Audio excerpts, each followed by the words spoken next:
تلوار، سازش اور زوال کا سایہ، فروخسیار کا عروج اور گجرات کی نئی حکمرانی۔ وہ شہزادہ جسے کبھی قید، کبھی جنگل اور کبھی میدان جنگ نے گھیر رکھا تھا، کیسے دہلی کے تخت پر قابض ہوا؟ جہاندار شاہ کے عبرتناک انجام کے بعد مغل دربار میں کون سا نیا سورج طلوع ہوا؟ دارالحکومت دہلی میں تخت و تاج کا فیصلہ جنگی خیموں میں کیوں ہوا؟ ایک شہزادے نے کیسے قتل کروا دیا اپنے ہی بھائیوں کو؟ گجرات کی گلیوں میں کیا بدلا جب حکومت نے وفادار بدلے؟ گجرات کی گلیوں اور قلعوں میں نئی حکمرانی کے کیا رنگ تھے؟ وہ کون سے اقدامات تھے جنہوں نے اس فروخسیار کو کمزور بادشاہ ہوتے ہوئے بھی ایک فیصلہ کن حکمران بنا دیا؟ سید برادران کی سرپرستی فروخسیار کو کیوں مہنگی پڑی؟ وہ کون سا سایہ تھا جو فروخسیار کے اقتدار پر مسلسل منڈلاتا رہا؟ اور کیا واقعی فروخسیار کے آسمان اقتدار پر جلد ہی سائے گہرے ہونے لگے تھے؟ آئیے تاریخ کے اوراق کو پلٹتے ہیں، خون میں لپٹی سازشوں، درباری چالوں اور گجرات کی بدلتی حکمرانی کی ایک نئی قسط کی طرف بڑھتے ہیں۔ سال 1712 کا اختتام مغلیہ سلطنت کے لیے ایک اور کالی شام لے کر آیا۔ تخت دہلی پر سورج غروب ہو چکا تھا۔ تخت دہلی ایک بار پھر یتیم ہونے والا تھا۔ بادشاہ مر چکا تھا اور شاہی خیموں میں شہزادے ایک دوسرے کے خلاف شمشیریں تیز کر رہے تھے۔ 4 دعوے دار، جہاندار شاہ، عظیم الشان، رفیع الشان اور جہان شاہ، میدان اقتدار میں اترے۔ جہاندار شاہ شکست کھا چکا تھا۔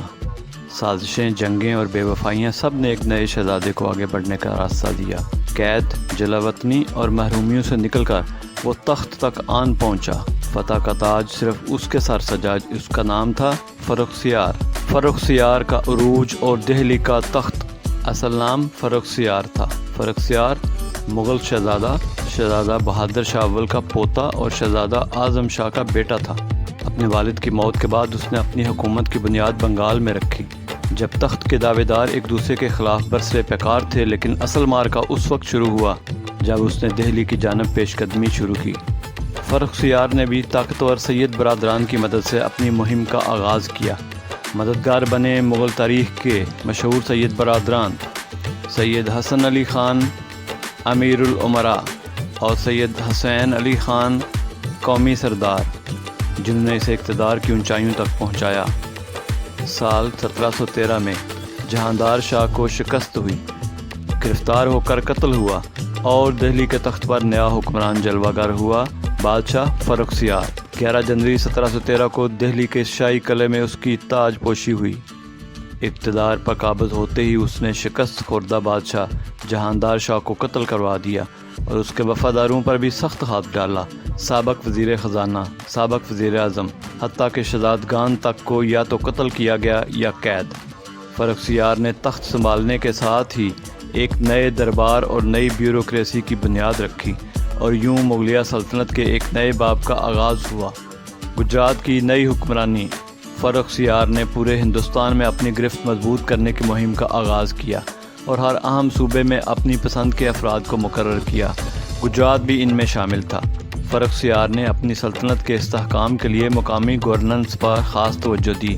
گجرات جیسے اہم علاقے میں اس نے ایک قابل، وفادار اور تجربہ کار اہلکار کو بھیجا، یعنی سید جلال 1713 سے 1715 تک۔ گجرات میں اس نے سب سے پہلے سید جلال کو صوبہ دار مقرر کیا۔ سید جلال ایک منتظم، ایک ماہر افسر اور سید برادران کے قریب ترین افراد میں شمار ہوتا تھا۔ 2.5 سال تک گجرات کے انتظامی معاملات سنبھالنے والے سید جلال کو نہایت ذمہ دار، سخت گیر لیکن منصف گورنر کے طور پر جانا گیا۔ اس نے مالیات، عدلیہ اور نظم و نسق میں نمایاں اصلاحات کیں۔ اس دوران گجرات میں کوئی بڑی بغاوت یا شورش دیکھنے میں نہیں آئی۔ یہ سید جلال کی مؤثر حکمت عملی کا ثبوت تھا۔ میر احمد خان اور رائے ہرکرن داس 1715 سے 1719 تک۔ 1715 میں سید جلال کو واپس بلا لیا گیا۔ فروخسیار نے 2 افراد پر مشتمل مشترکہ گورنری کا فیصلہ کیا، ایک مسلمان، دوسرا ہندو۔ میر احمد خان ایک وفادار اور تجربہ کار مغل افسر، رائے ہرکرن داس راجپوت النسل، ہندو برہمن، قابل بھروسہ لیکن نہایت وفادار اور ذہین عہدیدار۔ اس تقرری نے مغلیہ دربار کی مذہبی اور سیاسی وسعت کو ظاہر کیا۔ یہ انتظامی شراکت اس وقت کی نازک سیاسی فضا میں ایک دانشمندانہ قدم تھا، جس سے نہ صرف مقامی حمایت حاصل ہوئی بلکہ مذہبی رواداری کا پیغام بھی دیا گیا۔ دونوں نے 4 سال تک گجرات میں مؤثر طریقے سے حکومت کی، مالی استحکام کو فروغ دیا، امن قائم رکھا اور دربار دہلی سے مسلسل رابطے میں رہے۔ دونوں افسران نے 4 سال تک گجرات میں حکومت کی۔ دونوں افسران نے اپنی 4 سال تک گجرات میں تعیناتی کے دوران کئی اہم انتظامی فیصلے کیے، جن میں زمینداروں پر کنٹرول سخت کیا گیا، سکھوں اور راجپوتوں کی شورشوں پر کڑی نظر رکھی گئی، مقامی معیشت کو مستحکم بنانے کے لیے بندوبستی اقدامات کیے گئے۔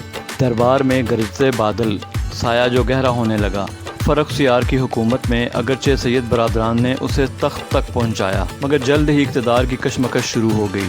خود بادشاہ بھی ان کے بڑھتے اثر سے خائف تھا۔ ان کے ساتھ تناؤ، درباری سازشیں اور فوج میں بے چینی بڑھتی گئی۔ اسی دوران کئی محاذوں پر شکست، دربار میں دھڑے بندی اور رعایا کی ناراضی نے فرخ کی حکومت کو ہلا دیا، اور رفتہ رفتہ وہی تخت جس کے لیے اس نے خون بہایا تھا اس کے پاؤں تلے سے کھسکنے لگا۔ مگر دہلی میں اقتدار کی راہداریوں میں کچھ اور ہی پک رہا تھا۔ سید برادران، جنہوں نے فرخ کو تخت پر بٹھایا تھا، اب اپنی مرضی کے فیصلوں سے بادشاہ کو ایک کٹ پتلی بنانے لگے۔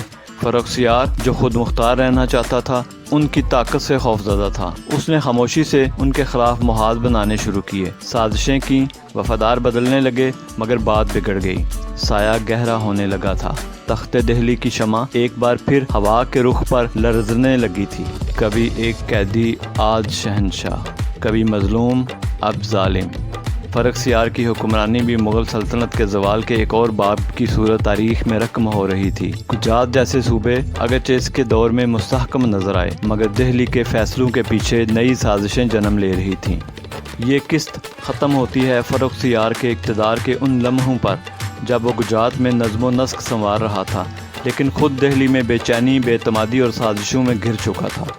اگلی قسط میں ہم دیکھیں گے کہ فرخ کس انجام کو پہنچا اور کس طرح مغلیہ سلطنت کے سب سے طاقتور بادشاہ کو اپنے ہی محسنوں کے ہاتھوں زوال دیکھنا پڑا۔ کیا واقعی سید برادران تخت کے مالک بن چکے تھے؟ کیا فرخ کی قسمت نے بھی اس سے بے وفائی کی؟ انتظار کیجیے گجرات کے حکمران قسط نمبر 10 میں، جہاں تخت و تاج کی لڑائی ایک نئے موڑ پر آئے گی۔ دیکھنا مت بھولیے، ہفتے کی شام 8 بجے۔